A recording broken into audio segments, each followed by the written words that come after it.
బాలుడు నడవవలసిన త్రోవను వానికి నేర్పుము, వాడు పెద్దవాడు దాని నుండి తొలగిపోడు. హల్లెలూయా. అందరు ఇక్కడ ఉన్నారా? ఎంతమంది ఉన్నారు ఇక్కడ? అందరు ఉన్నారా?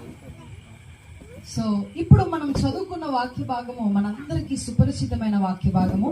బాలుడు నడవవలసిన త్రోవను వానికి నేర్పుము, వాడు పెద్దవాడైనప్పుడు దాని నుండి తొలగిపోడు. హల్లెలూయా. నడవవలసిన త్రోవ నేర్పించమని దేవుని వాక్యం సెలవిస్తా ఉంది.